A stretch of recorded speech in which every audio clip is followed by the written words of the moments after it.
I didn't see the point of washing the car after the crash, but my brother showed up with a bucket and soap anyway. He said it would help to do something normal. He didn't say, after the funeral, or after Emma, just after the crash. Like if we kept using the same word, it would turn into a routine chore, like laundry or groceries. We scrubbed in silence. The sun kept cutting through a cracked bank of clouds, and each time it hit the windshield, my eyes flinched. All I saw was the last instant before the other driver blew the red light. I still don't know if I hit the brake or just gripped the wheel and made a sound that stayed trapped in my teeth. My side airbags went off. Hers didn't. That's the whole story anyone cared to tell me. The junkyard took her car.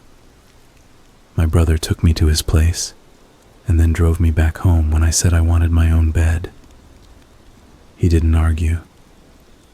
He stacked a bag of groceries on my kitchen counter, said I should eat, and promised to call in the morning. I promised to answer. He left. The apartment felt like a motel I hadn't paid for. Every object had a charge attached to it. The couch was the place we had fallen asleep watching a true crime show about a man who killed his wife and buried her in a park. The sink had her coffee mug with the chip. The chipped part matched her tooth, a tiny twin flaw. The shoe rack still had her sneakers with the knotted laces, because she tied her shoes like a child, doubled and tripled. I stood there, hands on the countertop, not ready to turn around and see the empty hallway. I told myself to count to 50 like I used to do when I was a kid waking up from a nightmare. I always thought the number would force reality back into its usual shape. I made it to 13 and stopped because the silence behind me changed. The air didn't move, but something crossed through it. I turned around. Her head was on the hallway floor. I'm not good at flowery language. I don't have the words for what I felt. It wasn't even fear at first. It was like my stomach tried to leave my body while my knees forgot how to hold weight. The head lay on its side, hair spread, cheek pressed to the wood. Her eyes were half open. Her lips were parted. There was dried blood along the hairline. Not a cartoon line, but a dull border where skin goes into scalp. Her mouth had a smear of dirt like she'd bitten the road on impact. I saw that smear when I identified her at the morgue. They wiped it away, but I still saw it. I breathed once. I put a hand on the wall. I took a step and stopped. A second later, I was on my knees and I didn't remember the movement between. Emma? It came out stupid. I knew she was dead. I knew it like I knew my own name. My throat still said her name the way you say a password, waiting for a door to open. I didn't touch it.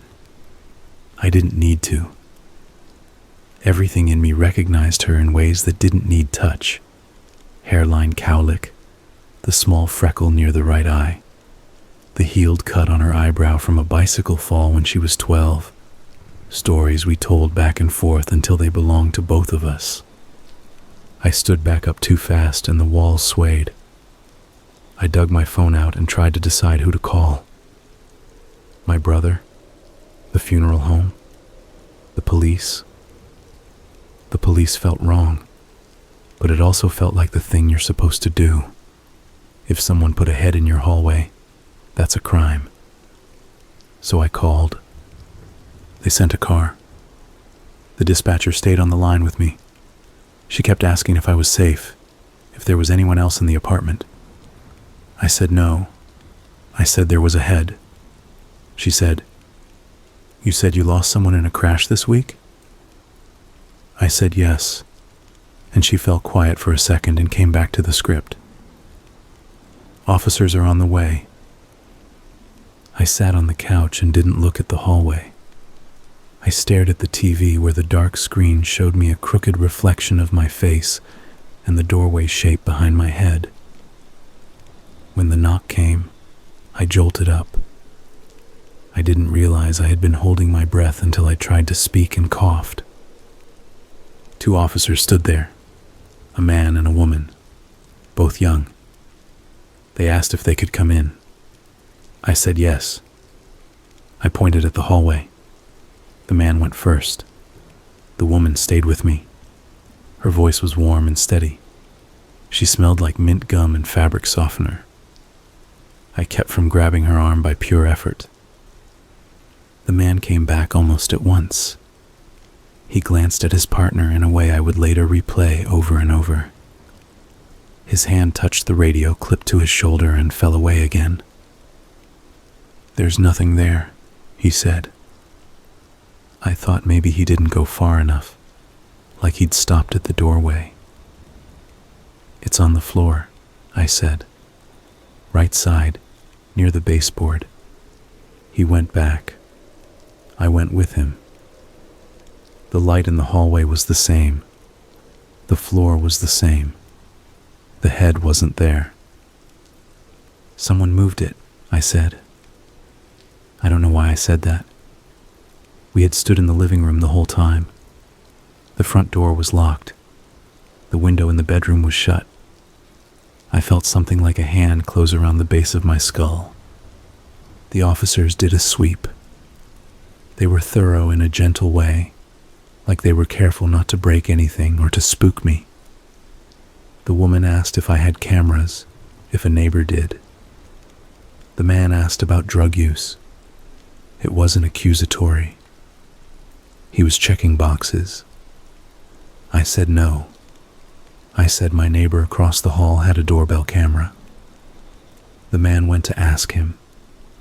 The neighbor was at work. The woman wrote down a case number on a card and said I could call if anything else happened, or if I remembered more details.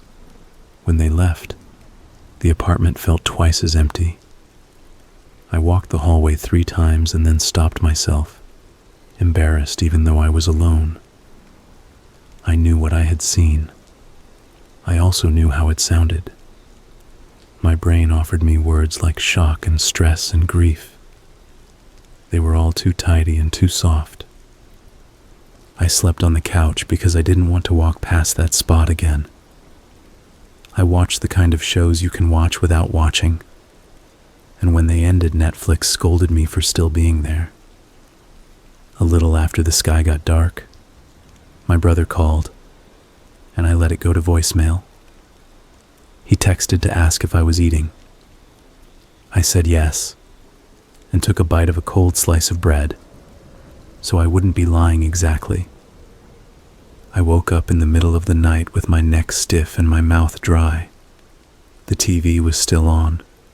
The lights in the kitchen were still on.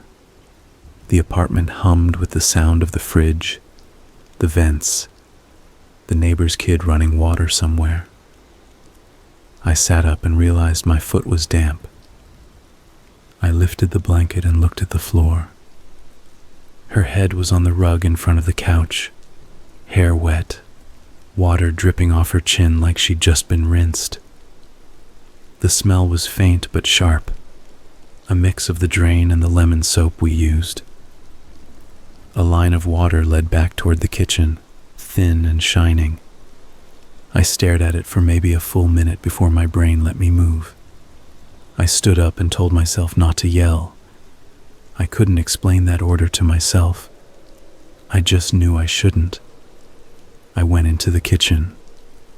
The sink faucet was turned slightly on, a weak stream. The sponge lay on the counter. The dish rack looked like a row of little white bones. I turned off the faucet with a careful twist to avoid the squeak that sometimes happened.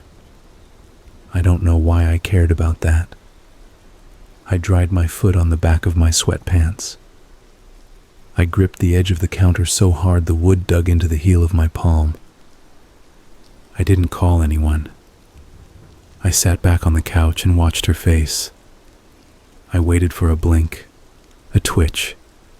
a little sign that would end this in one direction or another. It didn't come. The drip from her hair slowed and stopped. Her eyes looked at me without looking at anything. I said her name again. I said, "I miss you." I said, "I'll do whatever you want me to do." It felt childish. It felt like bargaining with an elevator to make it show up faster. At some point, my body did the stupid thing and fell back asleep. When I opened my eyes, morning light flooded the room. The rug was there, the damp patch was there, and nothing else. I didn't tell my brother. I told work I was taking more time off. They said, of course. I showered and stood too long with my forehead against the tile. The water shifted from hot to warm. I only moved when I thought I felt a shadow go past the shower curtain. I yanked it back. The bathroom was empty. Your own breath is a strange sound when you're trying not to breathe. The day passed without anything breaking. I ate the groceries he'd left. I sat on the floor and went through Emma's emails on my laptop entirely, for the stupid idea that there was a sentence in there I hadn't seen before that would change the angle of things. There wasn't. There were receipts and reminders, and a conversation with her mother about soup recipes that made me close the laptop and pinch the bridge of my nose until a headache bloomed. I went to bed when it got dark. The third time I saw her head, I was reaching into the fridge for a jar of jam. My hand touched something cold and smooth and soft in the wrong way. I snatched my hand back. The fridge light was an ugly white square on her face, washing out the color except where the bruising had settled after the crash. She was on the bottom shelf. Her hair was tucked under and pressed flat. Her mouth was open enough to show the tip of her tongue. A strawberry rolled out of the carton and hit her cheek and dropped down into the vegetable drawer. I shut the fridge door so fast it bounced open. I shut it again. I stood with my back against it like I was keeping a dog from pushing past. My phone was on the counter. I picked it up and dialed before I decided who to call. The same dispatcher answered, or someone who sounded like her. I said my name. I said, "It's here." I didn't say she. The dispatcher promised someone would come by. I told her it was in the refrigerator because my stupid brain thought that would help them take me seriously. I heard myself talking and didn't recognize myself. I didn't open the door again. When the knock came, I almost cried from relief. It was the same two officers. Their faces gave me that small jolt of hope that we were all in the same episode of the same show. I told them about the fridge. The man opened it slowly, like he expected a raccoon to jump out. There were berries. There were leftovers. There was no head. The woman asked me if I wanted a glass of water. I said no. Then I said yes. The man opened cabinets looking for cups like he lived there and was trying to remember where I kept things. The woman spoke in a low voice. "You said you saw it by the hallway before?" I nodded. "And by the couch?" I nodded. "Did you move anything? Did you take any photos?" My hands were shaking. I said no to both. The man made me drink the water before I spilled it. The woman asked if there was anyone who could stay with me for a while. I thought of my brother's face. I thought of him looking around my apartment and pretending not to see every thin thread that led to Emma. I said no. The woman gave me a different card this time with a name for a grief counselor. Her handwriting was neat, letters almost printed. They left with that same careful way, like they were afraid to wake a sleeping child. I opened the fridge as soon as the door closed. I knew what I wouldn't find. I opened it anyway. A berry carton, a jar, a plastic container with leftover rice. I put the rice in the trash. For days, nothing else happened except the internal replay of the moments that had. I began to find little excuses to leave the apartment. I went to the laundromat even if I only had one load. I went to the drugstore to buy tissues and stood in the aisle picking up fancy boxes and putting them back. I stood outside the church 2 blocks down and read the bulletin board with announcements about food drives and youth group fundraisers. I'm not religious. I looked anyway. The first time I saw her head somewhere other people could see it. I was at the laundromat. I'd put in quarters and washed my clothes and shifted them to the dryer, and the whole time my body felt like an object being moved through steps I didn't control. The room smelled like warm cotton and detergent. A TV in the corner showed a cooking show with the sound off and captions that lagged behind the chef's mouth.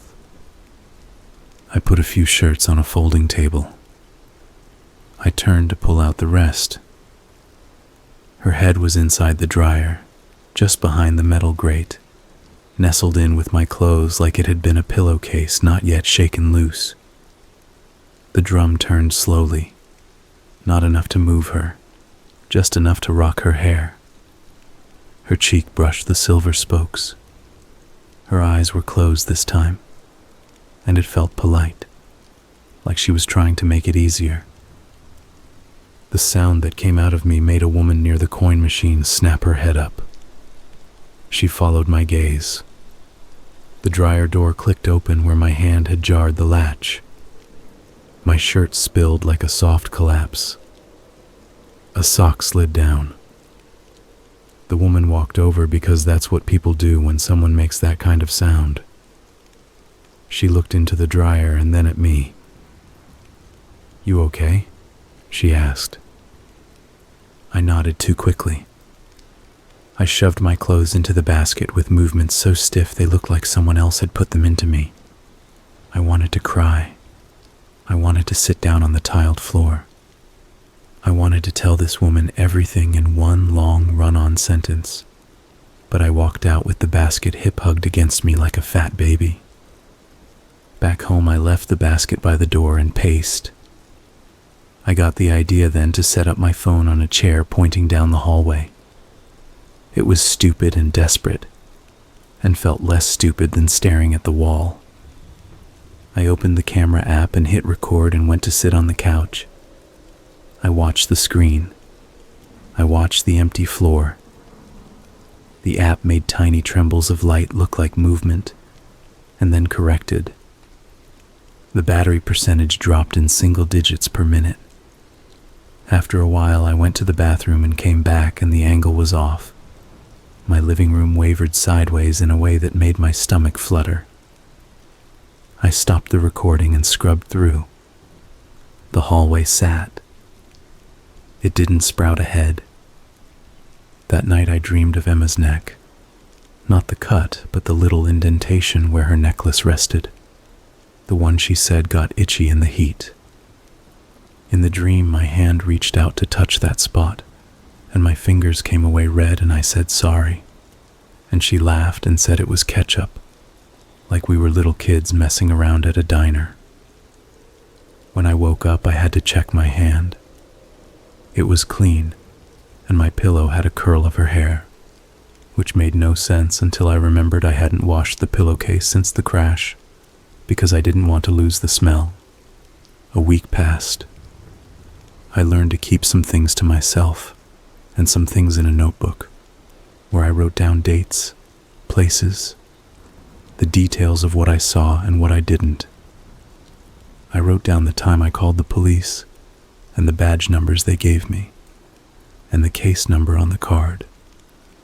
My handwriting got worse as the pages filled up. It looked like a stranger writing with my hand during turbulence. The next time, I was ready to take a photo. I'd started carrying the phone in my pocket like a weapon. I took it to the mailbox in the lobby because it was morning, and I thought the brightness would dissolve whatever wanted to follow me. I pressed the key in, turned, and pulled the door down.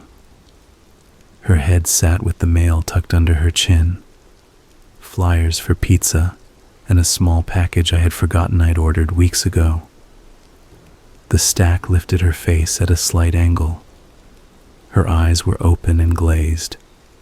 The light from the lobby was the kind that flattens everything. It made her look like a statue made of wax. A bird chirped outside and my chest caved around the sound. No one else was in the lobby. I pulled out my phone. My hands shook. I fumbled the camera open. I took a picture. It came out blurry. I took another, holding my breath to keep still. The click made the world feel mechanical and petty, like I was a tourist getting in the way. I backed up, phone still pointed, head still in the frame. I took a third photo. In that one, her mouth had widened, as if she were trying to form a word. I didn't see it until later. At the time, I only looked once, and then shoved the phone into my pocket and walked down the hall to the stairs and climbed more flights than I needed before coming back down. When I reached the lobby again, a man with a dog was checking his mail. He nodded at me. I nodded back and tried to look like I hadn't left a piece of my life sticking out of a metal box. I went to the mailbox and saw a stack of flyers and the small package, and no head. I pulled out the mail with 2 fingers. One of the pizza flyers had a streak of moisture like a lick mark. Back in the apartment, I sat on the edge of the bed and looked at the photos. The first was blurry. The second was sharp and showed her exactly as she was. The third had the mouth open too wide. I wanted to throw the phone. I wanted to throw myself. I texted the second photo to my brother, and my thumbs typed and erased a caption 3 times. I deleted the attachment and put the phone face down. I went to the police station. I didn't call first. I just walked in with the phone in my hand. The lobby had a plaque with names and dates and a vending machine that buzzed like it was full of bees. I asked for the woman officer. They said she was out. The man officer came instead. His name was Ellis. He took me into a little room that smelled like old coffee and said, "Let's see what you've got." I scrolled to the picture and slid the phone across. He looked at it and waited. He looked at me and then back at the phone. He tapped the screen as if zooming in would change the conclusion. He said, "That's graphic." He asked me if I had taken it. I said yes. He asked if anyone else had handled my phone. I said no. He asked if I had installed any photo editing apps or filters. I said no. I was about to tell him that I didn't even like the portrait mode on the camera because it smoothed faces into fake skin when he held up a hand and said he didn't need my opinion on filters. They took the phone in the back for a few minutes. When he came out, he looked tired in a new way. "The metadata's odd," he said. "It says the photo was taken at the time you came in, which obviously it wasn't." He smiled the way people smile when they think it will soften what they're saying next. "We can open a file, but we can't do much. Do you think someone could be playing a trick on you?" I stared. He tried again. "A friend, a neighbor. Sometimes folks think that will help someone get through something if they... I don't know. It's a bad idea, obviously." I said no one would do that. He said you'd be surprised. I said no, I wouldn't, and heard how angry I sounded. He rubbed his eyebrow with his thumb and said he'd have someone swing by my building, talk to the super, check the cameras. He used words like harassment and possible break-in and keep a log. I told him I had been. He asked to see it.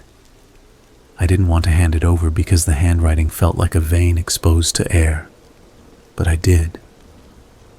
He read it for a long time, and his finger tapped once when he hit the page where I had written refrigerator. He asked me if I had been sleeping.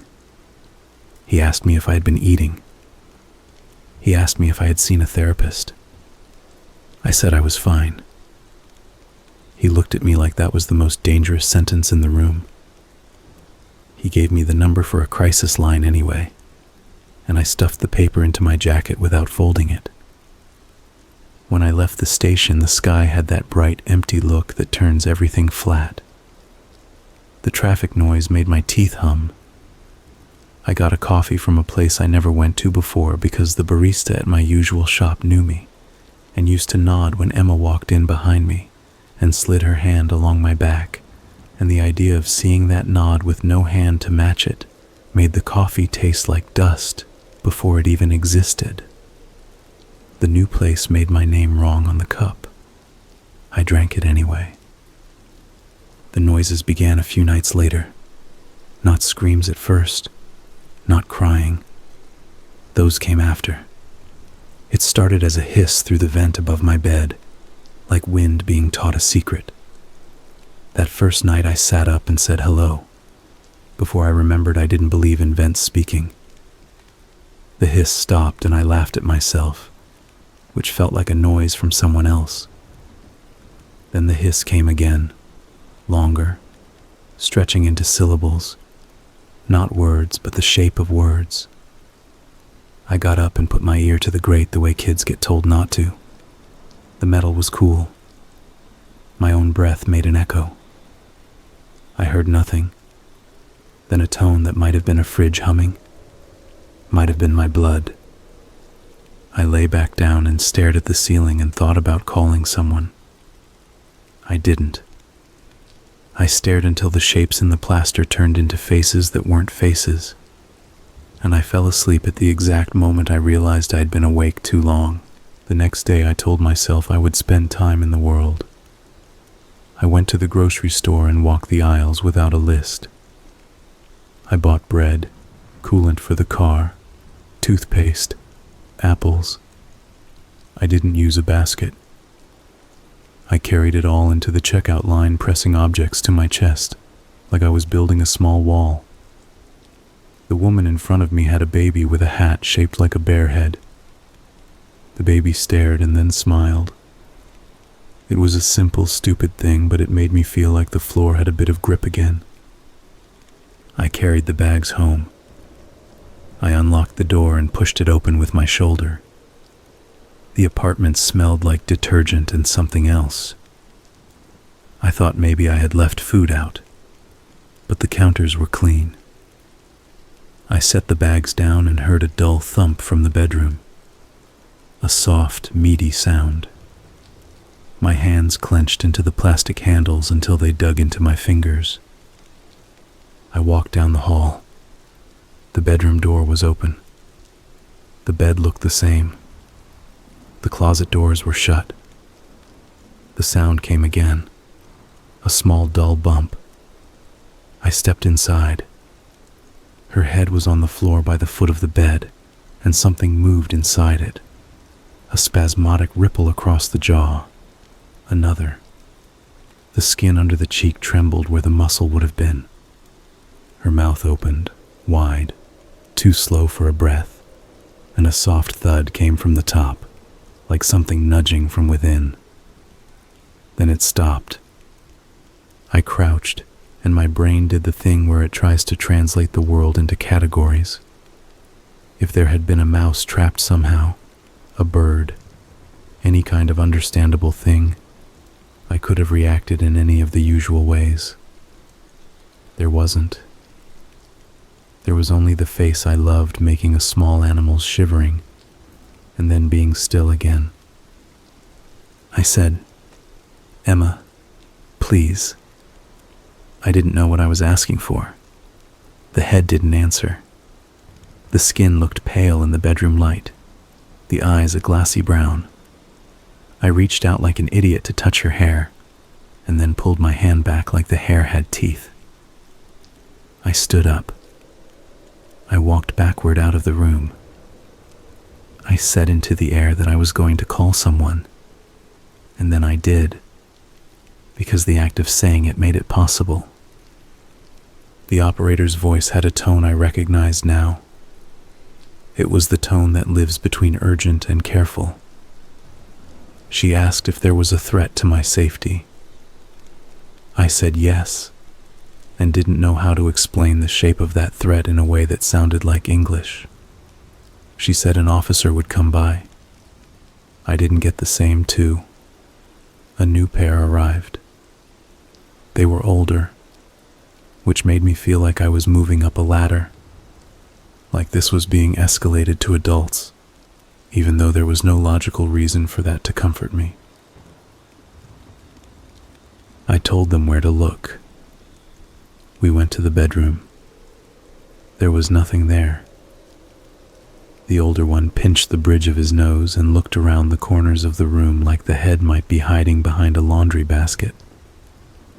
The younger one asked me if I owned any replica props or Halloween items. I wanted to laugh and I wanted to punch him. Neither reaction got any traction. I stood with my arms crossed, and the older one looked at my hands and then at my face in a way that said he was noticing too many tiny shakes and checking off a box with invisible ink. They asked if I wanted them to call someone for me. I said no, and then said yes, and gave them my brother's number. They left a message. He called me back while they were still in the living room, and I could hear his voice through the phone on speaker saying he could come by after work. The older cop said that would be good, to have someone around. My brother asked him, "Is he okay?" The older cop said, "We're not medical." My brother said he'd be there as soon as he could. They left after giving me the same pamphlet with the crisis line and a different card with the number of a victim advocate. I put the paper on the coffee table. I stared at it like it would change into something useful if I focused hard enough. My brother arrived with takeout from the place around the corner that puts too much garlic in everything. He looked around the apartment and didn't say Emma's name, which was its own small kindness. We ate. He told me about his day in a way that tried not to make me feel like he was telling me about normal life while I sat outside of it. He asked, "Do you want to stay with me for a little while?" And I said no, because I wanted my own place to become safe again. Like exposure therapy. Like if I stayed, it would bend back into shape. That night he slept on the couch. I lay in the bedroom with the door open to the hall because I couldn't stand the thought of a closed door. Sometime after the dark deepened and then turned thin again, I dreamed, or I didn't dream. I was lying there, and the hiss through the vent turned into a straining sound, like something heavy dragged over tile in a faraway room. It got louder. My brother turned over on the couch. I didn't get up, not because I couldn't, but because the bed felt like a boat I needed to stay in while waves rose and fell around me. The dragging sound thinned into a moan. It wasn't human, and it wasn't not human. I put my hand over my chest, and the bones there felt like a cage meant for something larger. In the morning, my brother made coffee and talked about fixing a broken hinge on my cabinet like that would anchor us to the surface. He looked at me when he thought I wasn't looking. He was careful. He was trying to decide if I was safe. I tried to look like the kind of person who sits at a table and sips coffee without thinking about whether a head will be in the sugar bowl. He asked me about the photos. I told him about the mailbox. He asked to see them. I handed him the phone. The photos were gone. The phone had a space where the little square of image should be, a gray tile with a broken icon. He looked at me again. I said, "They were there." He said he didn't doubt me, but you never say that unless you do. He offered to take me to a doctor. He said not because he thought I was crazy, but because grief can crack your brain like ice splits a sidewalk if you don't heat it. Those were his words. He used his hands when he said them. I said I would think about it. I didn't stop him when he wrote the name of a clinic on a sticky note and stuck it to my fridge. When he left, I walked the apartment like I was learning the layout again. The head didn't appear. I took a shower. I let the water run while I sat on the edge of the tub. Steam rose. My skin turned pink. I stood up and slid the curtain aside and saw the mirror fogged over, and the shape behind the fog that was me until it wasn't. In the glass, her head sat on the sink. My brain understood the shape before the fog could bead and slide away. I wiped a circle clear with the side of my hand. The sink was empty. The mirror showed nothing but my own face cut into segments by the edges of the medicine cabinet. That afternoon, I went to Emma's mother's house with a box of her things I had promised to bring. The house had the low, careful smell of older people's homes, something like lavender and whatever furniture is made of in the middle. Her mother hugged me in a way that made me feel stiff and wrong. She tried to give me a bag of leftovers. I took it because refusing would come across as cruelty. We sat at her kitchen table and talked in soft voices. She told me a story about Emma calling from camp when she was little because another girl had a nosebleed, and Emma didn't know if she should tell a counselor. It was a story meant to show me who Emma was. I already knew who Emma was. It still helped to be told. I didn't tell her about the head. I tried saying the sentence in my head and got to, "I see," and stopped because her face dissolved under the weight of it, and I couldn't do that to her. Instead, I told her I still had some of Emma's books, and I wasn't ready to give them back yet. She squeezed my hand and said, "Of course." Her fingers were thin and felt like paper packages tied with string. On the way out, I paused in the hallway to look at the photo of Emma in high school, hair uneven because she cut it herself the night before pictures. There was a tiny white dot where the camera had reflected. It looked like a star caught in her hair. I touched the frame the way people touch relics in churches. The glass was cool, and for a second my mind made the coolness into meaning. I didn't sleep that night. I let the TV run with some marathon of a show where people buy storage units and pretend to care about what's inside until they find something worth money. The auctioneer's patter turned into a rhythm under everything else. At some point my eyes were open but my mind tripped and I didn't notice the shift until I realized I was hearing something that didn't fit. It wasn't hiss. It wasn't a moan. It was a voice that pulled itself apart as it came through the air, high and thin, and not a voice at all, and then very much a voice. It said my name. I sat up fast enough that my back popped. The TV showed a man pulling out a porcelain clown head from a box and joking about nightmares. I turned the volume down slowly, hand by hand, like I didn't want to startle the sound away. The apartment breathed around me. The vent ticked as the heat kicked in and then off. The voice didn't come again. I slept a little and woke with the taste of metal in my mouth. I rinsed with water and spat. The sink ran red, but it was a trick of the light from the red cup on the counter, and I made myself prove that by moving the cup away and spitting again. Clear. My heart needed a minute to stop trying to break through my ribs. The next day, I got a call from Officer Ellis. He asked if he could stop by. He sounded tired but interested in a real way this time, not the vague interest of a person handling a difficult citizen. I said yes. He arrived in plain clothes. His hair needed a cut. He carried a folder. He asked if he could sit. He asked if he could turn off my TV because he had a headache.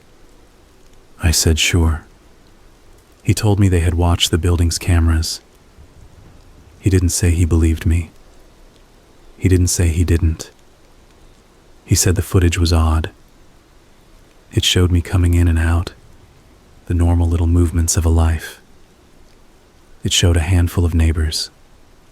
It showed the lobby at the times I had written in the notebook. It showed me opening my mailbox.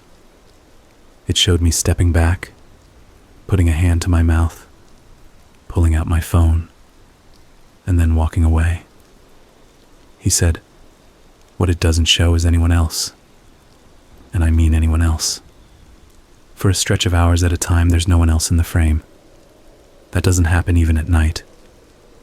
I said, "So the cameras failed?"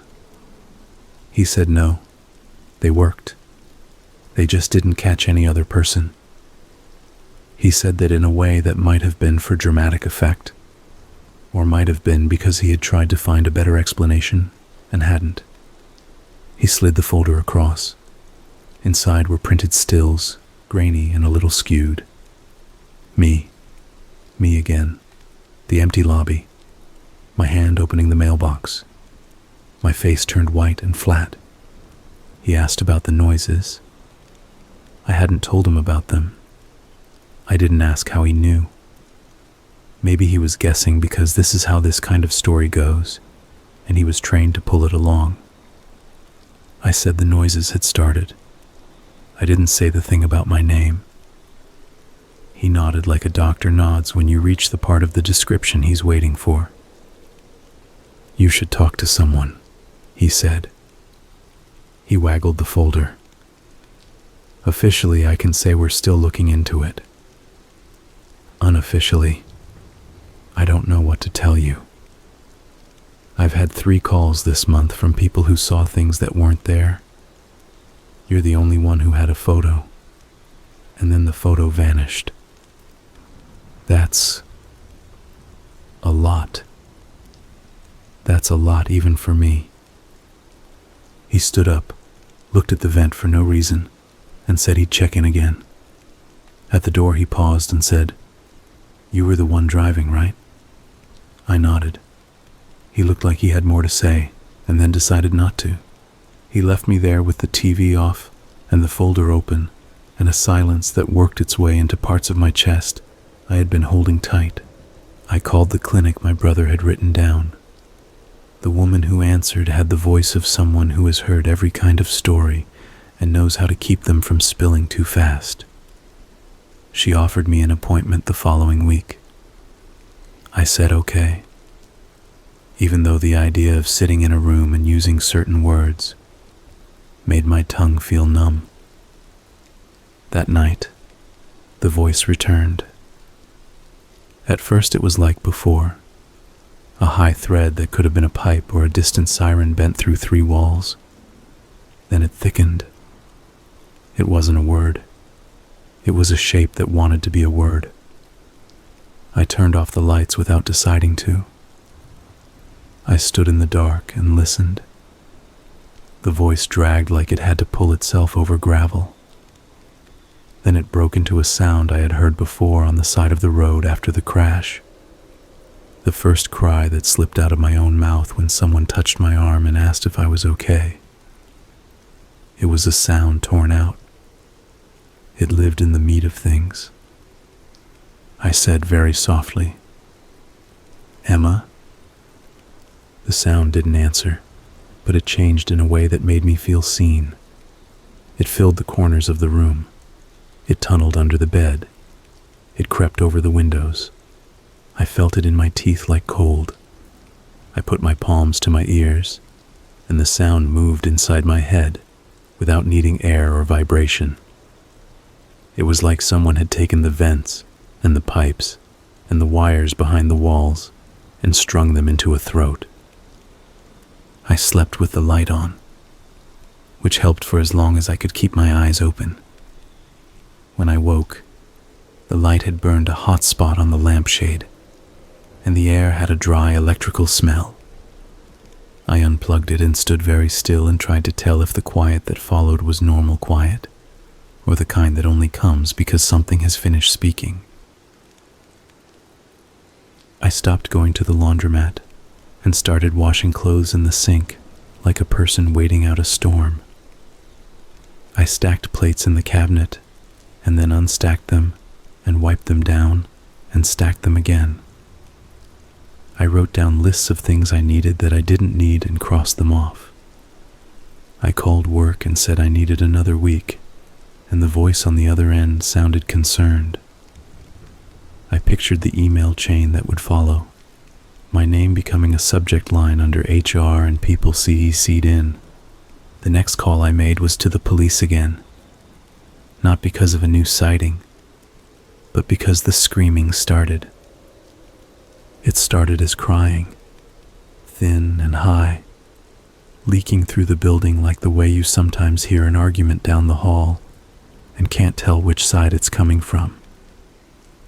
It sounded like a woman who had been crying for a long time and had run out of the water. You need to make tears, but kept squeezing the sound out anyway. It came around midnight and again around dawn, or maybe it never stopped, and my brain marked it at those points to make it holdable. I went into the hall. Other doors stayed shut. I was certain someone else would fling their door open and say, "Do you hear that?"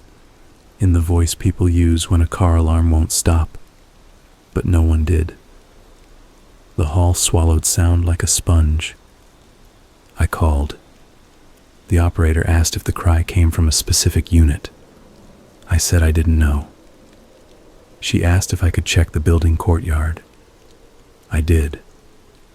I went down 3 flights without shoes and stood on the concrete in my socks, looking at the square of grass and the sick little tree that never put out enough leaves.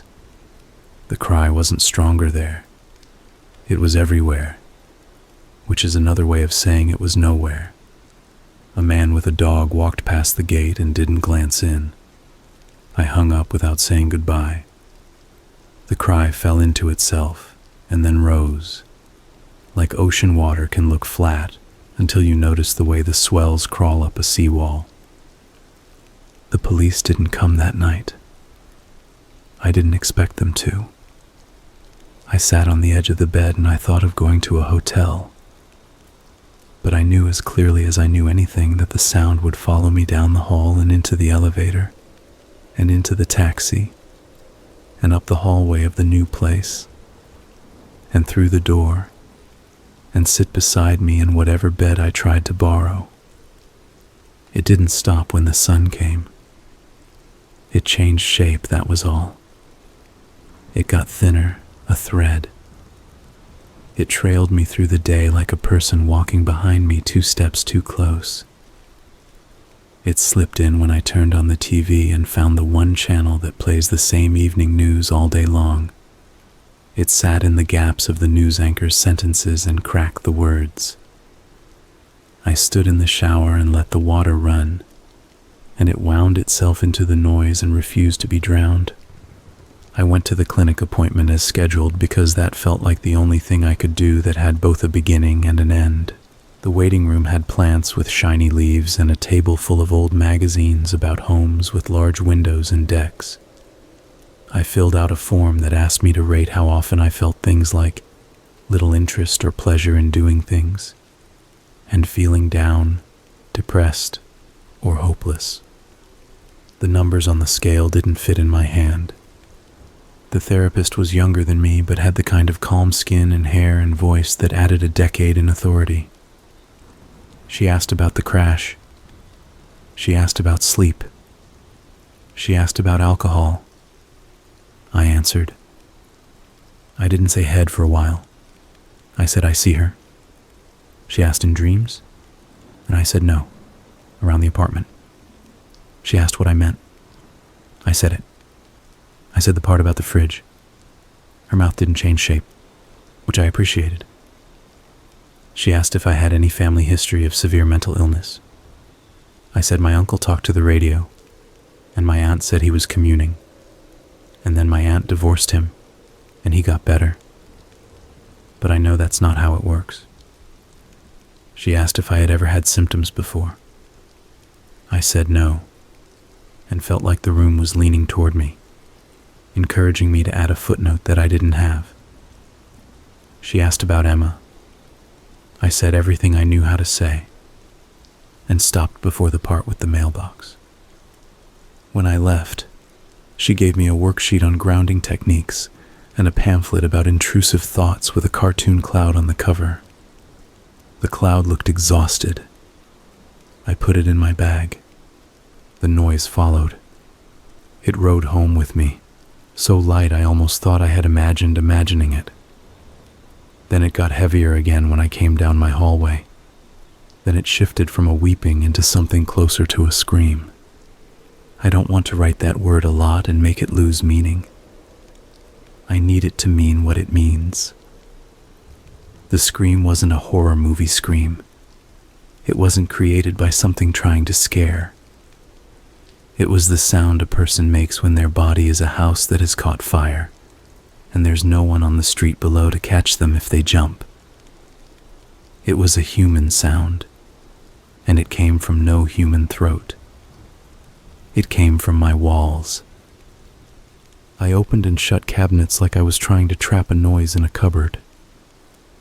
I pressed my hands against my ears and walked to the bedroom and the bathroom and the closet and back. The scream saw me moving and poured into each space before I got there. I wanted to run into the hall and bang on my neighbor's door and force him to hear it so I would not be alone inside it. I didn't. Something in me refused to make a witness. I called the police again. I said, "It's screaming again." The dispatcher remembered me by voice now. I could tell by the slight pause before she said my name. She promised a unit would drive by. I stood at the window and watched the street. A car did drive by. It didn't stop. The scream didn't change when it passed. When it finally went thin enough to breathe around, I lay down on the floor. The floor was cool. My face against it made me feel like a kid, sick after running around outside too long, looking at dust under the couch shaped like islands. The thought came into my head as clear as a spoken sentence. She is in the vents. I said it out loud so I could hear how stupid it was. The sound of my voice made the room colder. That night the head returned with a new meanness. I was in the kitchen with a glass of water. I didn't hear any steps. I didn't feel any breeze. I lowered the glass and she was there on the counter, cheek down, hair falling into the sink. Her mouth was open in a way that made the back of my throat twitch. It looked like she was mid-scream. The shape of the mouth matched the sound I'd been hearing, like a ventriloquist's hand had turned the apartment into a chest for a voice. I put the glass down very carefully so it wouldn't click against the counter and set off whatever threshold kept me from breaking. I said, "What do you want me to do?" It came out as a whisper. Her eyes moved. I swear they moved. Not much. A twitch that could have been a trick of focus. Her eyes shifted toward the sink, toward the drain. My stomach pulled itself narrower inside me. I turned on the tap. Water ran. It went around her hair and into the drain.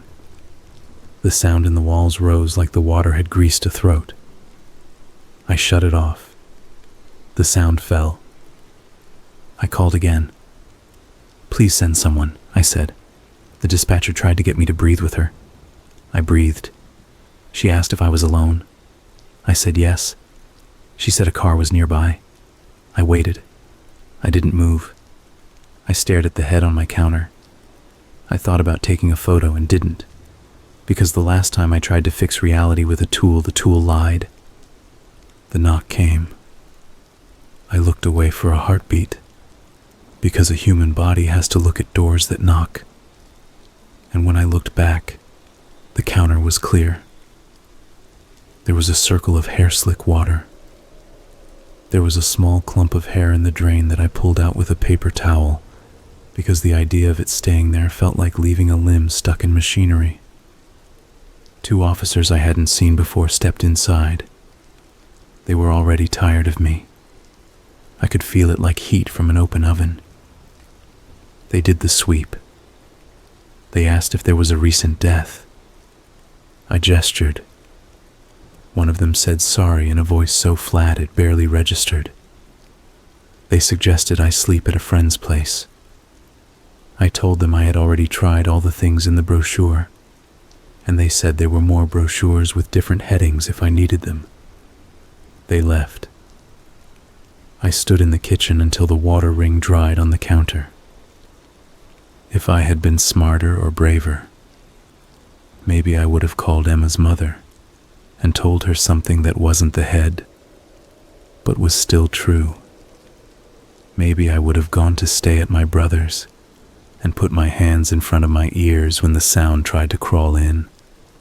Instead, I did the thing where you hold your breath and wait for the wave to pass, except the wave didn't pass.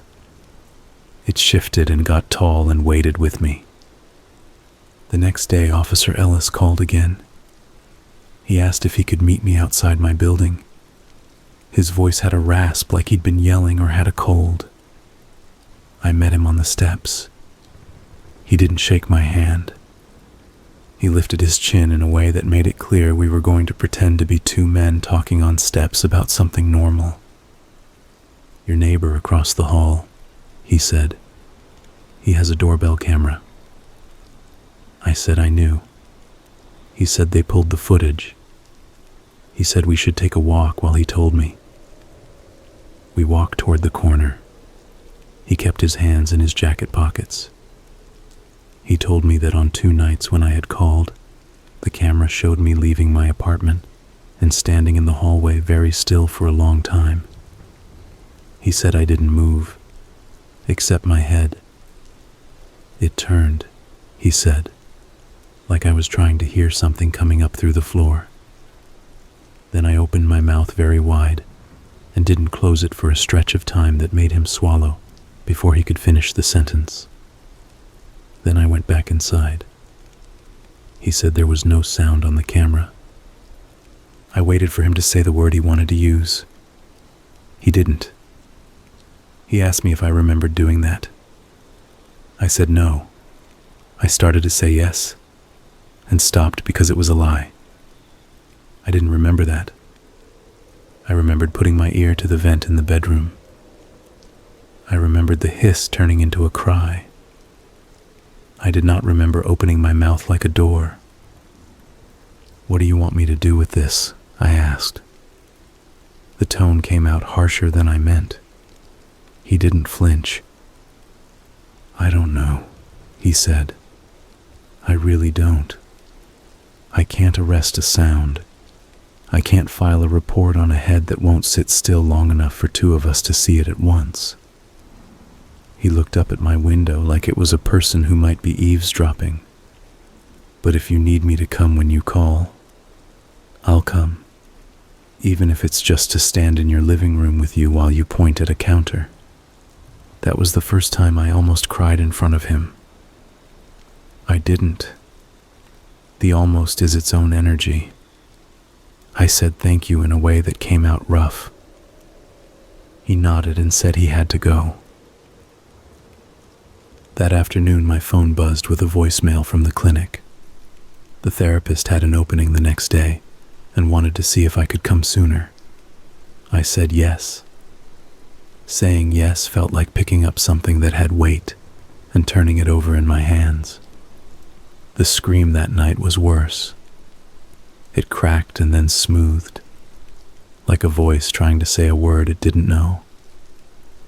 I curled up on the couch and let the TV play something gentle about renovating houses, while a woman somewhere behind my walls wept like she was trying to count every missing moment in a life. The last thing I did before I slept was put the chair back in the hallway and prop my phone on it and set it to record again, even though I knew better.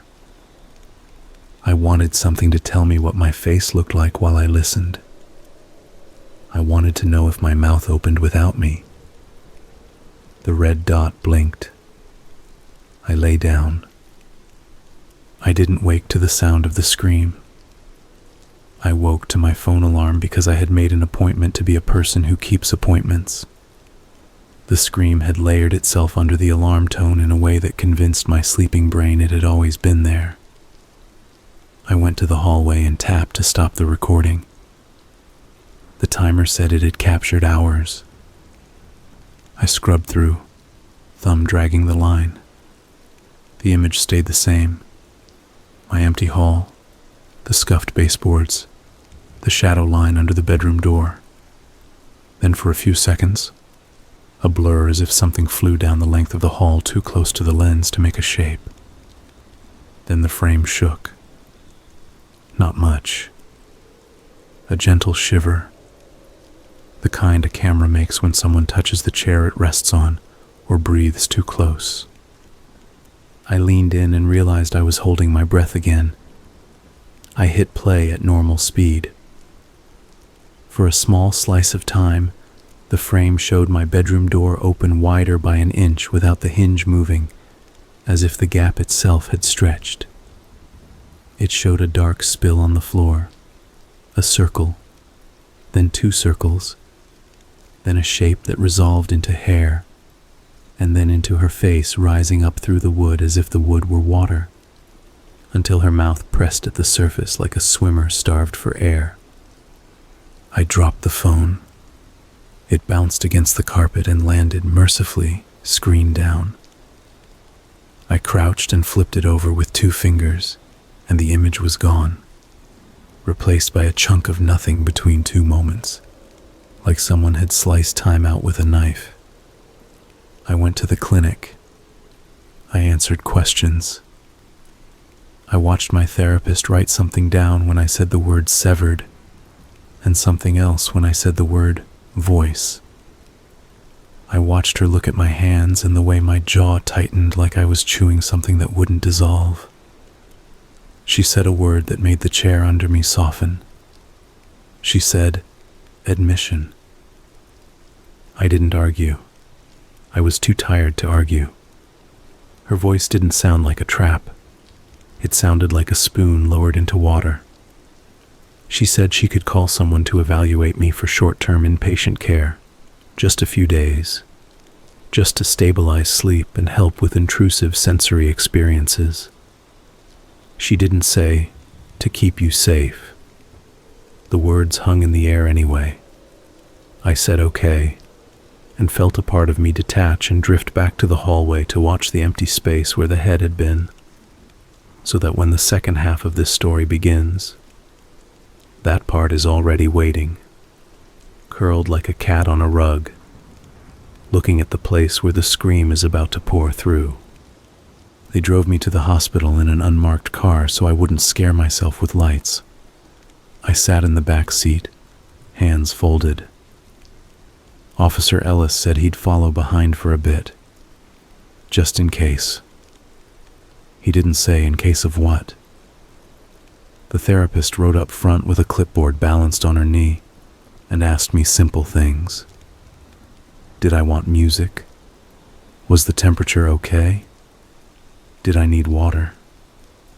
I said no to everything. I stared at the back of the driver's head and tried to remember all the times I had promised Emma I would take care of myself, and realized they were fewer than I wanted. In the intake room, a nurse took my shoelaces and my belt and my phone and put them in a plastic bag with a white zipper. She spoke in a soft way that wasn't fake. She gave me hospital socks with little rubber grips on the bottom. She asked if I had any allergies, any chronic conditions, any metal in my body. She asked if I was hearing or seeing things right then. I understood the order of the questions. I answered. She wrote down my words without reacting. People who work in these places build a steady boat.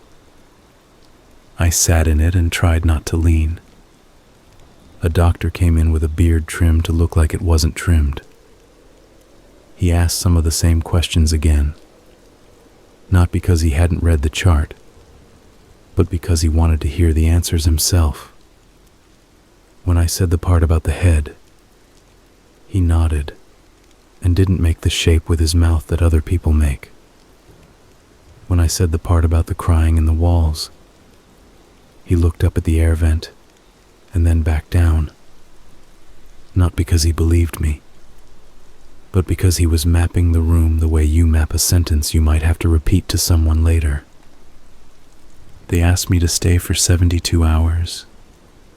They called it a hold, which sounded like a word for a pause button. I signed the paper because I was too tired to do anything else. The pen skipped on the dotted line and left a dot that looked like a tiny hole burned through the page. They gave me a bed in a room that had 2 beds, a narrow dresser, and a window. My roommate was a man about my age with a shaved head and a tattoo of a bird on his forearm. He introduced himself as Dan. He asked if I liked crossword puzzles, and then said he didn't either, and that's why he did them. He made me smile once before we even sat down. I slept that first afternoon like a person who has finally been told they can sit down. A nurse woke me for dinner. I ate half a sandwich and an apple and felt like I had done a chore. When the lights dimmed for the hall at night, the room got the kind of quiet you can lean on. I let my eyes close. The crying woke me. It didn't come through the hospital the way it did through my apartment. It came in as if it had taken a badge at the front desk and found my name on a list and walked down the hall politely, following the numbers. It reached the door of my room, and then it didn't bother with the door, because it didn't need to. It sat in the air above my bed like fog. I sat up. Dan snored. The machine that checks your oxygen with a red light blinked in the hall and made a soft electronic pulse every few seconds. I told myself to put my feet on the floor. I did. I told myself to stand. I did. The crying sank closer. It wasn't a face. It wasn't a person. It was the weight of being watched by something that knew my shape very well. I pressed the call button. The nurse came. Her name tag said, Maria. She had a face that looked tired in a lived-in way, not a broken one. I said, "Do you hear that?" She listened. The hall hummed. Dan snored again and rolled over. She said she didn't hear anything and asked if I wanted something to help me sleep. I said yes, because I wanted to be the kind of person who made reasonable choices. They started me on a small dose of something that slowed my thoughts. The edges got rounded. The crying didn't stop. It moved inside the roundness and kept its own shape. I lay on my side and watched the light under the door. At some point I lost time, which is the same thing as sleep if you don't care about definitions.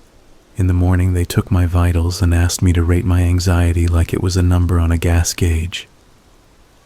I gave them a number. I took the pills they handed me. I carried a plastic cup of water and watched my hand so I wouldn't spill it. We had a group session with a woman who had a voice that made people want to sit up straighter. We went around and said our names and one sentence about why we were there. When it was my turn, I said, "I'm hearing someone cry and I can't find them." No one laughed. A man across from me, older, with eyes that looked like they used to be bright before someone dimmed the power, nodded once without making it theatrical. Dan said he was there because a stairwell got too loud, which made sense to him, and after a beat made sense to me too. After group, I asked if I could call my brother. They let me use the phone at the desk. I gave my name to the worker there and waited for the light to blink. My brother answered with my name like he thought saying it fast would keep me from drifting. I told him where I was. He said he knew because the therapist had called him. He asked if I wanted anything from my apartment. I said no, then yes, then no again. He said he would bring a sweatshirt and my headphones. I didn't say that headphones wouldn't matter. He brought them anyway. He visited that afternoon. He sat in the chair by my bed and looked at me like I was under glass. He tried not to. He told me what he had made for dinner the night before and how he had burned the rice and it set off his alarm, and the cat upstairs started meowing like it was filing a complaint. He said he had gone to my place to water the plant Emma kept alive. He said it looked bad. He said he watered it and told it to fight. He laughed at himself for talking to a plant, and then stopped laughing because the laugh hit a pocket of hurt and cracked. He asked me if I was hearing things right then. I said yes, and he couldn't handle the honesty of it, so I said not as much, and watched his shoulders release a tiny bit. When he left, the room felt like a classroom after everyone goes home. Chairs slightly off, the ghost of chalk in the air. I lay on the bed and looked at the ceiling. The faint pattern in the paint looked like little rivers. I traced one with my eyes to keep my mind from sliding. Before dinner, a tech came in to check on Dan and me. He was young and had a mustache that wanted to be more than it was. He asked me how I was doing. I didn't know how to answer that question in a way that would help him or me. So I said, "Okay." He nodded. He glanced at the air vent as if this were a contagious condition you could quarantine with duct tape. He left with our laundry bag, which made me think of the laundromat, which I tried not to do. That night the head returned. It wasn't in the room at first. The crying came early and hovered, and I told myself I would put the pillow over my head and ride it out and be a person who could get through a night. Then I turned to reach for the cup of water on the bedside table and saw her face reflected in the metal of the cup, stretched and small and perfectly detailed, as if the stainless steel were a pond and she was looking up from underneath. Her mouth formed shapes that were almost language and then not. I froze with my hand in the air and the water sloshed and drew a thin curve along my palm. The reflection wavered. Her eyes in the metal looked straight at me. I dropped the cup. Water hit the floor with enough force to sound like rain. Dan sat up and said, "Everything okay?" in a voice that proved he knew it wasn't and was trying to give me space to lie. I said, "I dropped it." He said, "It happens." I pressed the call button. Maria arrived with towels and a fresh cup. She asked if my feet were wet. I shook my head. She wiped the floor with the kind of efficiency that makes you feel both cared for and ghost-like. The cup on the table was empty and reflected nothing but the shape of the ceiling. I slept and woke and slept and woke. In the morning, they gave me a different pill to take with the first pill. The doctor said the combination might help cut the edge off the auditory stuff. He said stuff because he heard my tone when he tried another word. I appreciated that. I took the pills and my mouth dried out so much I had to carry a water bottle like a prop. In the afternoon, Officer Ellis came by. He signed in like a visitor and sat with me in a little room with a plant that was real, not plastic. His eyes were red, like he hadn't slept, or like he had allergies someone forgot to give him a day off for. "We went back to your building," he said.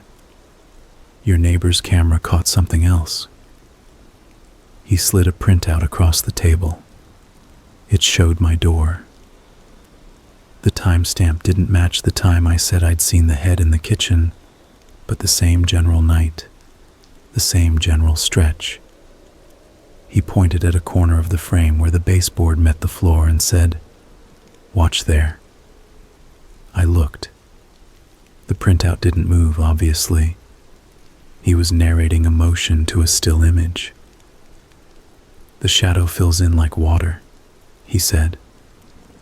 "Then there's a shape, like a circle, then hair. But when we tried to pull a still, the software glitched and gave us this." He tapped the paper, and then nothing. "The frame is gone." "Could be a camera error," I said. "Could be," he said. "Could be I'm contagious," I said, trying to make a smile out of it. He didn't smile. "You're not in trouble," he said. "I just thought you'd want to know we're not ignoring you." He rubbed his cheek and looked tired in a way that had weight. "I can't help you," he added. Not dramatic, not sad. Just a fact he had to say in case I was still waiting for him to do something he couldn't do. I said I knew. He said okay. He stood. He asked if I needed anything brought from my place. I said no. He left an apple from a bag he was carrying on the table and told me to eat something with skin on it. He walked out. I stared at the apple, then took a bite. It tasted like a normal day. On the second night, the screaming rose, and several patients yelled in response, and a tech told us in a firm voice that it was quiet hours. Telling sound to behave never worked, but the reminder helped some of us remember which direction the surface was. I lay awake listening to the scream fold back into sobbing, and the sobbing slide into breathing, and the breathing break again into a hitch that had Emma's cadence in it. I said her name aloud. I said, "I'm sorry." I said, "Tell me what to do." The vent didn't answer. The window didn't answer. The space under the bed felt too thick. On the third day, a social worker met with me to talk about next steps. She had a folder with my name on it, and a pen that clicked in a way that would have driven me crazy last month, but now was just a fact among other facts. She asked about work. I said I had more leave. She asked where I would go after discharge. I said home. She looked at me like home was a concept as slippery as anything else. She suggested I think about staying with my brother for a bit. I said I would think about it. We both knew think about it was the same as no, and we both pretended otherwise. We had another group. A woman named Stella talked about hearing a child cry every time she walked past the stairwell where a kid had fallen last year. She said she didn't even know if the kid died. "The echo is there either way," she said, and then looked surprised at her own sentence. Dan said he had started listening to sports radio at night because the hosts argued about small things in loud voices, and it felt like a country he could live in. I almost laughed. I said I kept hearing my name in the crying. The group leader asked what the voice wanted. I said I didn't know. Saying I don't know felt like running out of good air underwater and saving your last breath for something. I wasn't sure what. That evening, they changed my meds again, just a notch. My head felt wrapped in cotton in a way that didn't suffocate, but made everything thick. The crying still came through. It didn't care about cotton. It built a room around itself and asked me to sit in it. After lights out, I went into the bathroom with my cup and filled it at the sink. The mirror was the sort they use in places like this, polished metal instead of glass. a surface you can't shatter. My face appeared in it like a chalk outline. Behind my face, the head appeared. Not mine. Hers. Just over my shoulder, as if she were standing behind me, which she wasn't, because she didn't stand anymore. The shape of her mouth was wrong for speech, but right for grief. I turned. The room showed me tile and a towel. I turned back. The metal brought her back with no trouble. Her hair trembled in a breeze that didn't exist. Water ran and didn't run. For a second I saw my own mouth match hers in the reflection, and I wanted to smash the metal with my hands until my hands broke. I turned off the tap. The head in the metal put its forehead down like it was resting on a table you couldn't see, and then went away because it had decided to. Not because I had. I slept in pieces. I woke to the sound of a man down the hall asking someone to please stop, over and over in a polite voice, and then falling quiet as if someone had put a hand on his shoulder and led him back to bed. In the morning, the doctor asked how I felt. I said the same. He nodded. He said it sometimes takes time. I said I didn't have a better place to be. He wrote something down with a look that said he was glad I had said that out loud.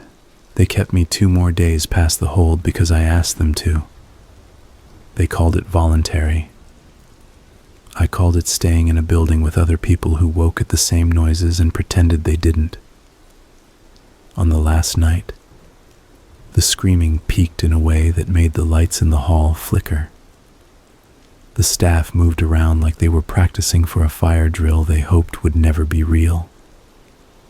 I sat on the edge of the bed and put my hands on my knees and said Emma's name until the shape of it got thin.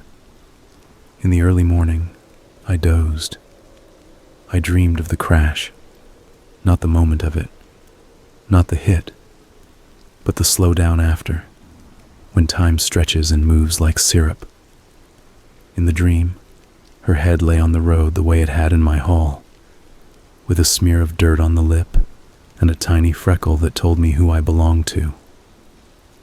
I woke with my mouth open and my throat sore, like I had been screaming into a pillow.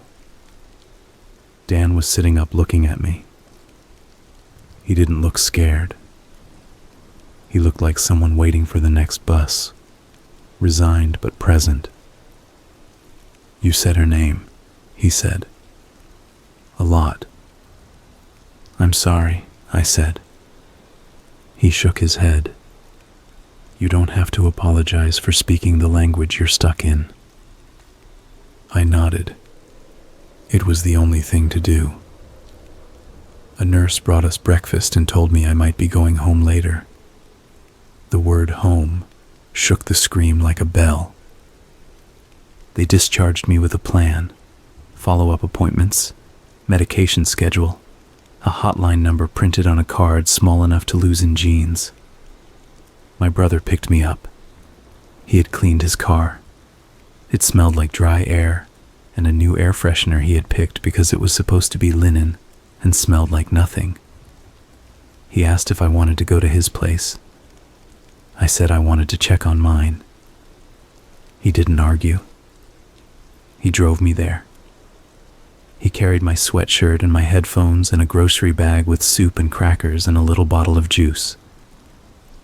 The apartment smelled like itself, which in that moment felt like being returned to a scene of a play where your line isn't going to land. He stayed while I opened windows and wiped counters and moved through each room to show my body the corners again. He asked if I wanted him to take the plant. I said yes. He carried it carefully and jokingly told it not to die on him, which made me love him and grieve him for having to do this with me in the same breath. Before he left, he stood in the doorway and looked like he wanted to touch my shoulder, and didn't because some part of him thought it might trigger something, which made me want to cry and didn't. "I'll call you tonight," he said. "Okay. If you need anything." I know. He left. The door closed. The apartment held its breath the way it always did between footsteps on the stairs. I stood very still and waited for the sound. It didn't come at once. That made it worse. I went to the kitchen and made tea and burned my tongue because the kettle screamed and the scream made my hand jump. I set the cup down. I checked the mail.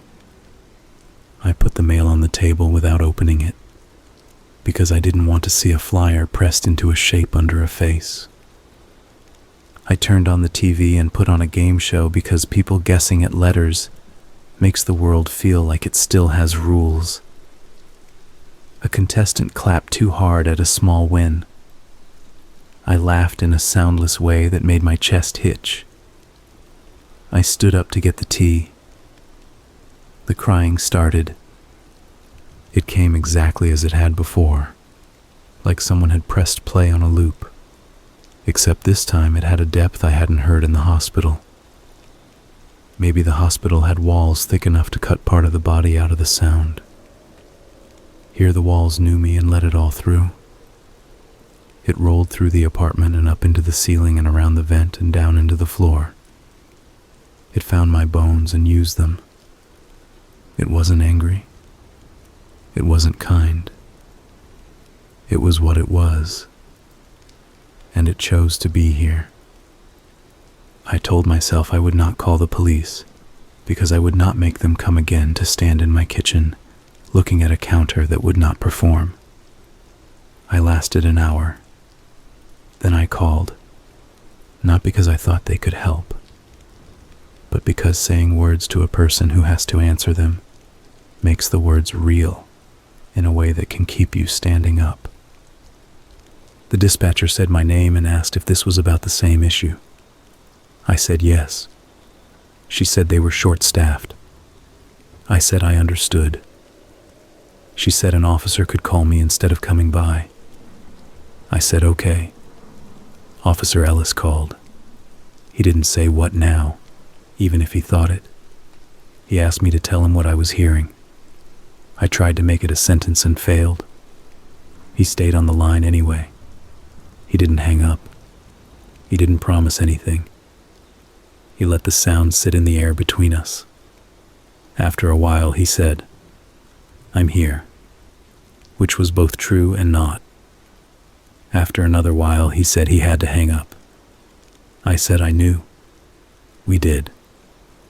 I lay down on the couch and put the pillow over my head, and the crying came through the pillow because pillows aren't meant to stop that kind of thing. I sat up. I walked to the hallway. I looked at the spot on the floor where the head had first been. The wood was scuffed. There was a small groove I had never noticed that looked like a place where a wheel had turned and bitten. I put my finger on it. It didn't help. The next days arranged themselves around the noise like furniture around a column. I went to the follow-up appointment. The therapist asked if the cries had persisted. I said yes. She asked if the head had returned. I said yes. She asked where, and I told her. Under the table on a rainy morning. Inside the microwave when the light was off. And I saw it in the dark of the glass. On the shelf of my closet, like it had been put away for later. She asked if anyone else had been present at any of those times. I said no. She asked if I had tried sleeping at my brother's. I said I was going to. She nodded and wrote something that looked like a date. That night I packed a bag. I put in the sweatshirt and the medications and a paperback I wasn't actually reading. I stood in the doorway of the bedroom and told my body we were going to step over the threshold and leave. The crying swelled like a person who hears you moving to go and tries to say your name with too little air. I stepped into the hall. I closed the apartment door. I locked it. I took one step and heard a thump from inside. Not loud. Just the kind of soft weight you know the shape of. I unlocked the door and opened it again. Her head lay on the doormat, as if someone had left me a package and I had almost stepped on it. The smell of road dust and lemon came up and died. Her eyes were not open and not closed. The mouth parted. The tiny freckle near the right eye made my body go last winter cold, the way you do when someone opens a door in January. I bent without meaning to and put my hand toward her hair. I didn't touch it. The crying in the apartment drew down to a thin line, listening. In that small silence, I heard something inside the mouth. Not a word. A small wet sound, like lips trying to frame the shape of one, over and over. It could have been a breath. It wasn't. I closed the door and locked it and stood in the hall with my bag and my heart trying to get out. I went to my brother's place and slept on his couch with the sound in my head and the sound in the ceiling and the sound in the pipes. He woke to my eyes open and said my name like a person calling a dog back from a road. I said, "It's here too."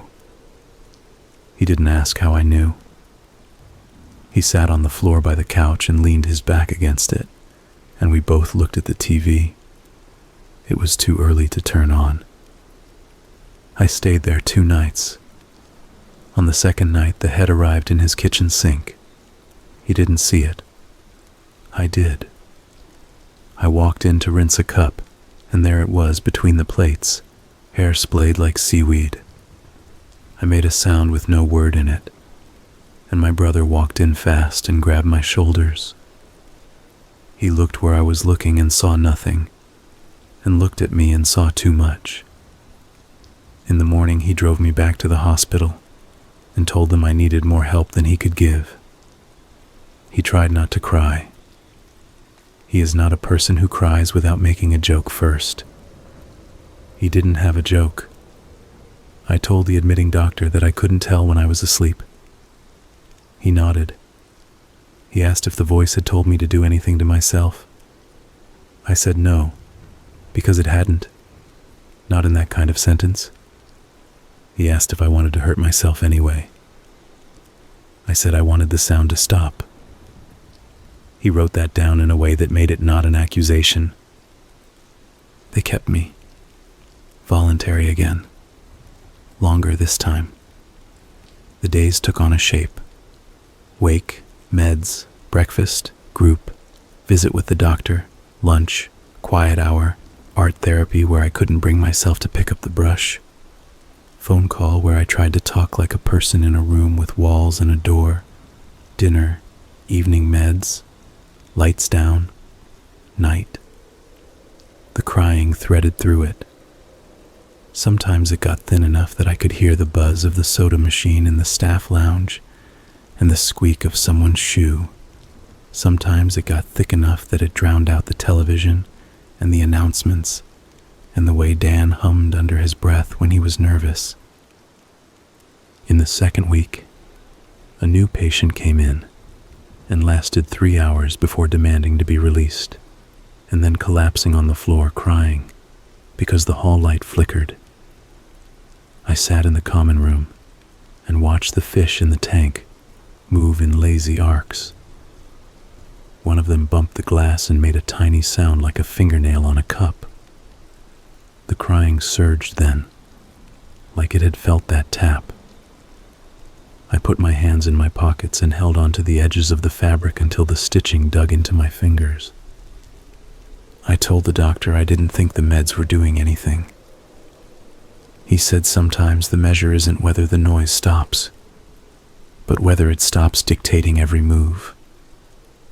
He said I had made it to group 4 days in a row. He said that mattered. I said it didn't change the sound. He said he knew. He didn't know. He still said it like a person who had been taught to hold a rope and pass it along. On the third weekend, my brother came with a bag of clean clothes and a book Emma had given me once, and I had never finished.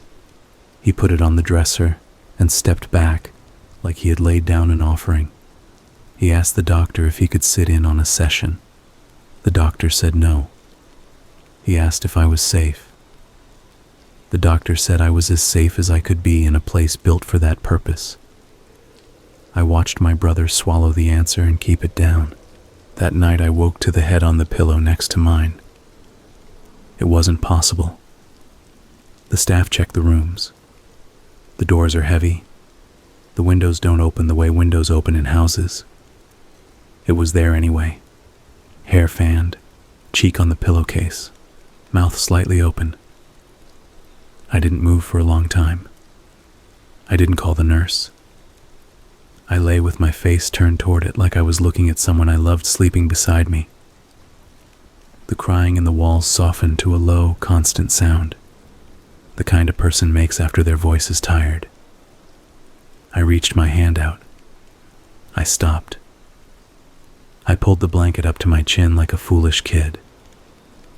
I whispered her name once, and then shut my mouth and breathed through my nose. I opened my eyes to light, and the pillow was empty. The dent remained. The nurse doing rounds smiled and said good morning. I nodded. I was afraid to speak, because I thought my voice might come out wrong. At breakfast, cereal clinked in bowls, and a man at the end of the table asked for more sugar, and a tech told him he'd had enough, and the crying threaded all of it like a string through a row of beads. After breakfast, the doctor asked if the voice was telling me to hurt anyone else. I said no. He asked if I was sleeping. I said sometimes. He asked if the head was still appearing. I said yes. He asked where. I said, here. He looked at the chart and then at my face, and then at the wall behind me. He said he would like to adjust the medication again. I said fine. He said that sometimes the brain grabs grief by the wrong end and shakes it until everything looks like it's going to fall off. I nodded because he needed to say something, and I needed to let him. In the afternoon, I went to art therapy and didn't paint anything. The therapist there encouraged me to make a mark anyway. I put a small blue line on the paper and felt foolish. She said that was a start. I left the paper to dry on the rack with 30 other papers with hesitant marks on them. The crying rose and fell behind the hum of the room. No one else mentioned it because no one else could hear it, or because the ones who could were tired of naming things no one else could carry. On the last week, they told me I could go home in 2 days. They said there would be an outpatient program I could attend 3 times a week. They said there were group sessions I might benefit from, and a psychiatrist who would monitor the medications. They said sometimes routine helps. I said okay. I felt like a person reading instructions written for a device with a missing part. That night, the crying didn't stop. It usually dipped and rose. It stayed. One long pull. The lights dimmed and brightened because someone was testing something. The staff moved quickly, then less quickly, then quickly again. Dan got his discharge papers and packed his things and came to my door and said goodbye. I told him I hoped the stairwells would stay quiet. He laughed once and said, "Me too." He left. His bed was stripped. The room looked like a stage set being changed behind a curtain. I tried to sleep. I couldn't. I sat on the floor with my back to the bed. The crying sat with me. It had gone past meaning a long time ago. It had become a place I lived in. The head didn't appear. That almost made it worse. I realized I had started to rely on its visits the way you rely on a storm to break. Without it, the sound had no anchor. It turned and turned. In the morning, the doctor said I looked tired. I said I would be fine. He asked if I wanted to delay discharge. I said no because the idea of staying felt like repeating a grade in school. You get the material, but it never becomes yours. He nodded and asked me to promise to come back if I felt unsafe. I said I would. It was true and not true. He handed me a stack of papers that might as well have been a book I couldn't read yet. My brother picked me up again. The sky was the color it gets when the air is tired. He drove me to his place first and showed me the plant, still alive, leaves up like hands in a picture book. He asked if I wanted to live there for a while.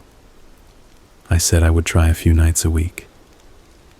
He nodded like that was a win. He gave me a key to the building that said "Do not copy" in tiny letters, and I put it on my ring and felt the added weight.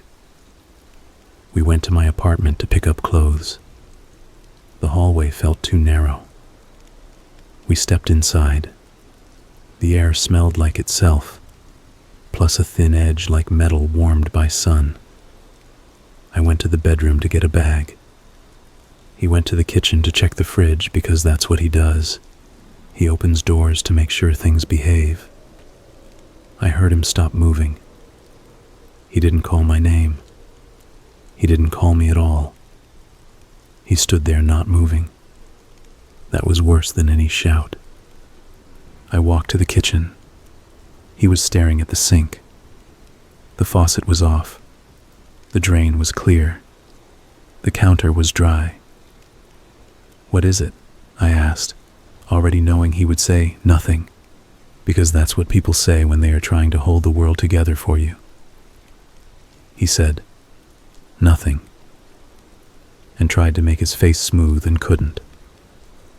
I looked anyway. I saw a ring of damp in the shape of a head and a single hair, long and dark, across the stainless steel. It could have been mine. It wasn't. He reached out and wiped it with a paper towel. He did it like he was wiping a crumb. We left. He locked the door. We carried the bag. He took me to his place. I slept on the couch and woke to the sound of someone on the street below arguing about a parking space, and the crying wrapped around the voices like a scarf. My brother brought me coffee, and I took a sip and burned my tongue again, and didn't care. I started the outpatient program. I sat in rooms with other people who had different sounds in their heads. Some of them heard music. One heard a crowd at a baseball game chanting a name he didn't know. Some saw things that moved in the corners and did not move when looked at. We filled out worksheets. We practiced breathing. We talked about acceptance like it was a tool we could sharpen.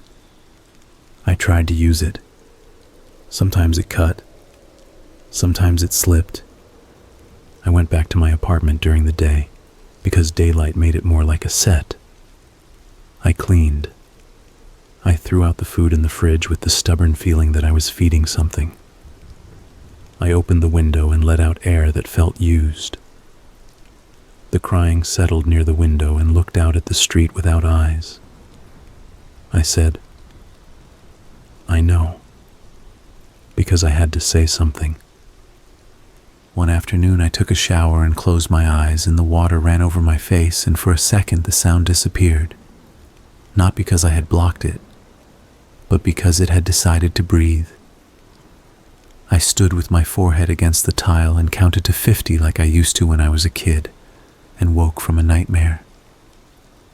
When I opened my eyes, the head was inside the shower on the floor by the drain, hair plastered, mouth moving as if it were trying to drink. I stepped back and slipped but didn't fall. I turned the water off. The apartment went quiet the way a room goes quiet after a shout in it. I stood there dripping. I said, "I can't." The head watched me without watching anything. It slid a fraction, nudged by nothing. I left the shower and stood in the hallway with water running down my arms and dripping off my fingertips, and fell to the floor and laughed once in a way that wasn't laughter. That night I went back to my brother's and told him I needed to go back to the hospital. He didn't ask why. He got the keys. He drove. The woman at the desk looked at me like a person returning to a place she always knew I'd come back to. They admitted me without a hold. I signed the paper. The pen didn't skip this time. Days dissolved. The crying didn't. They adjusted meds again. They kept them lower than before because the doctor said too high a dose sometimes makes the distance worse. He said the goal wasn't to make me deaf. It was to let the sound exist without taking everything else. He said the line between those two goals was thin, like thread. I told him he was doing his job. He smiled once in a real way. He said I was doing mine. My brother visited and read to me from the book Emma had given me. He did character voices without making fun of the book. He stopped when I fell asleep and started again when I woke. He held my hand once and didn't look at our hands while he did it, which made it possible. Officer Ellis came by once more, weeks later, wearing a different jacket. He said there had been a fire alarm in my building, and everyone had to go outside for an hour. He said I hadn't been there. He said my neighbor with the doorbell camera said he had finally heard the crying, but not in the hall, in his dreams. He said the man looked like someone with a stomach ache. He said the footage from the last month had holes in it, gaps that made it look like time stepped over itself, like a person avoiding a spill. He said none of this helped. He said it like a person who has been taught to carry bad news with both hands, so he doesn't drop it. I said thank you for telling me. He said he wished he had something else. He asked if I needed anything. I said no. He told me to take care of myself, and I said I was trying. He left a paper bag with 2 apples and a banana. I ate 1 apple.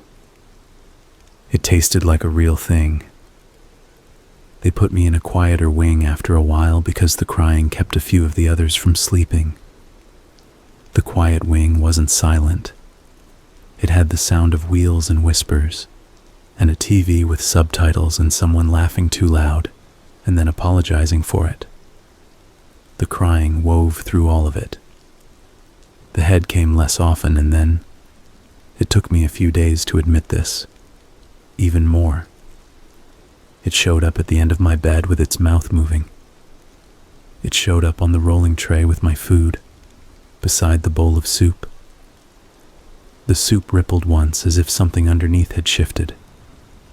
I ate anyway because I had to. The head didn't move toward or away. It did what it wanted and then it went.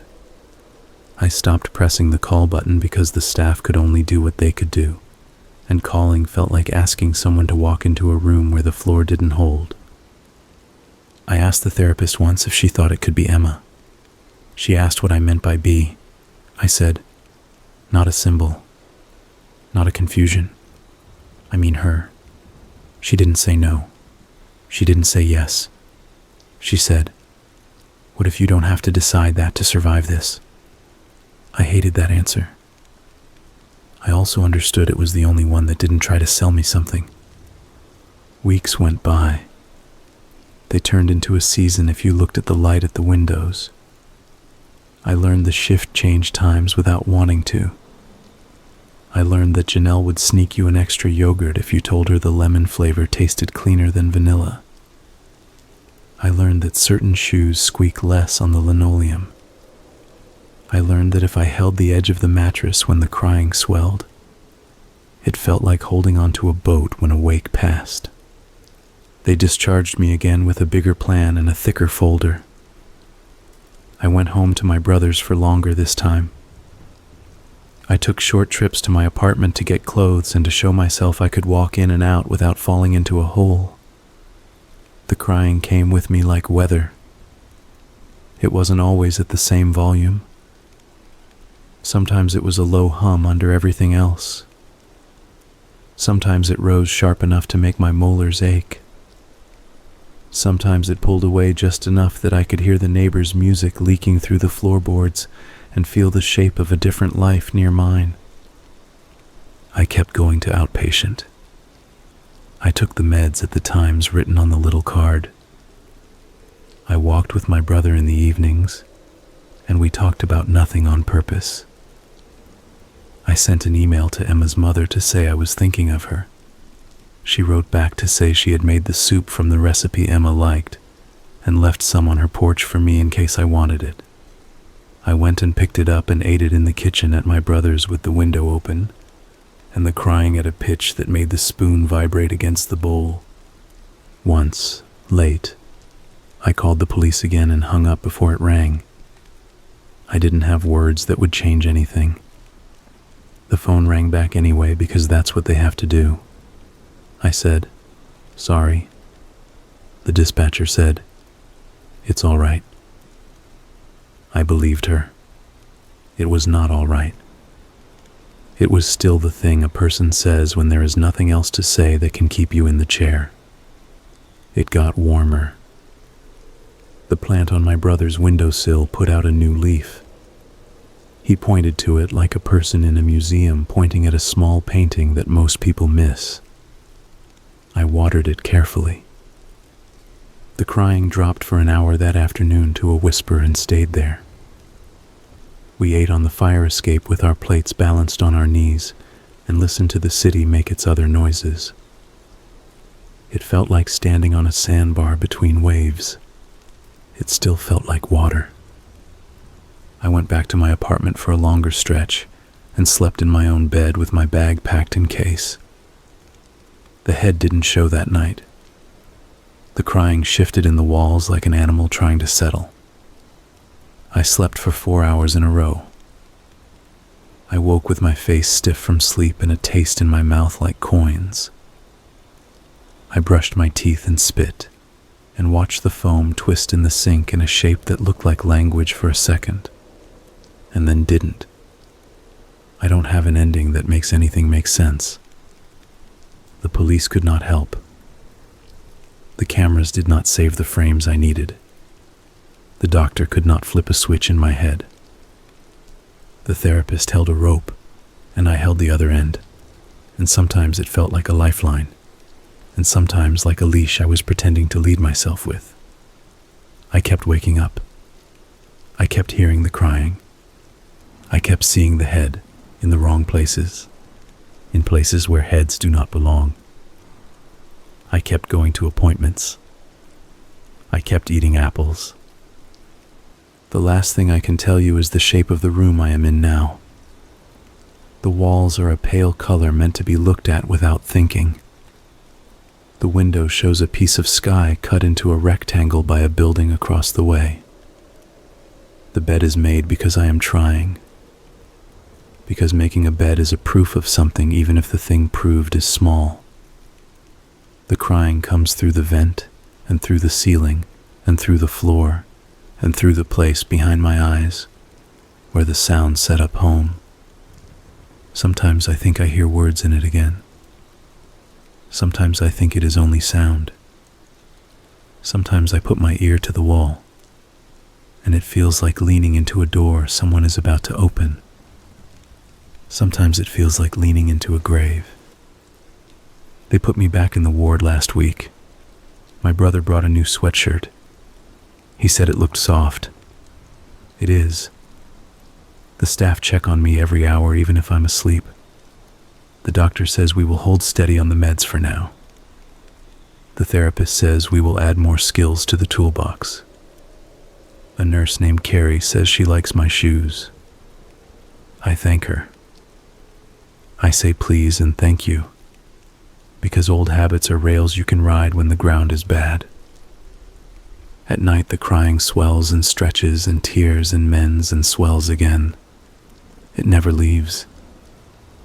When I close my eyes, I can feel the shape of her mouth in the sound, open too wide for a word to get out. When I open my eyes, the ceiling does not change. The head does not sit in the corner tonight. It might tomorrow. It might be in the mirror, or the sink, or the bowl where they bring me peaches in syrup.